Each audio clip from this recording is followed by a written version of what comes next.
We're on lesson 12 now, and here we're looking at the mains, aims and objectives of a finance accounting department, the sort of things that they'll be looking at.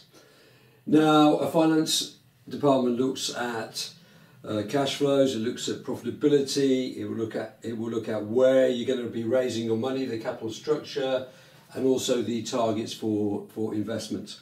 Now, you may decide in terms of expanding the business, you may decide to go for sales growth, profit growth, targets for investment, and also in terms of capital structure, which I suppose when I look at this, it looks very similar to this particular piece on here. Now, in terms of this, you can have a cost leadership model, which is you differentiate your firm because your cost base is lower than any other firms, so therefore you can defeat anyone else in terms of price.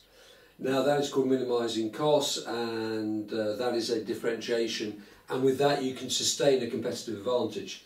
There are loads of good examples of firms that have done that recently: Aldi, Lidl, Ryanair, Primark, and these firms make large profits as well. Or you can go for sales growth, or you can go for profit growth. Now, in terms of cash flow, you can try and improve your cash flow, you can try and increase the inflows, decrease the outflows, you can ask for greater credit from your suppliers, you can try and cut your bank overdraft so therefore you will pay less interest, and you can try and improve your liquidity by maybe selling some fixed assets.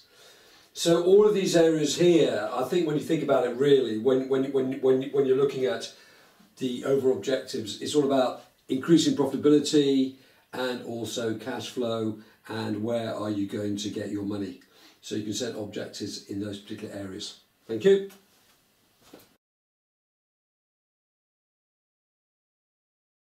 Okay, so we're still having a look at objectives from the accounting department, and obviously one big objective may be ROIC, and ROIC is really, really important because profit is the ultimate measure of success, and the capital employed shows the value of the resources that have been put into that firm. So how can you do this? You can look at last year's ROIC, you can compare it to the industry average, or you can try and do better than your immediate rivals are doing. So you can have a ROIC target as well.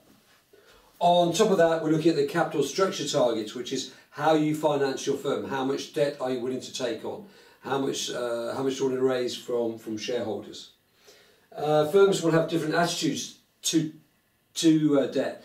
It's actually quite hard to grow unless you're willing to go out and borrow large amounts of money, but then that's going to increase gearing, and that increases your interest payments, and that obviously puts the firm at greater risk. Or maybe you should raise money through shares, but if you do that, then you're going to have to give up more of your profits in terms of dividends. Now, on top of this, we will also have, so you need to have a very clear understanding of gearing, which I think you've probably got by now.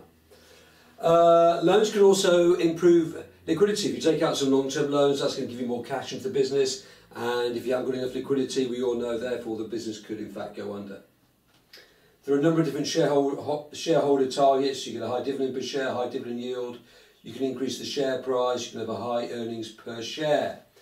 Now, what do these mean? This is your dividends divided by number of shares. The dividend yield will be the dividends divided by the market price of the share.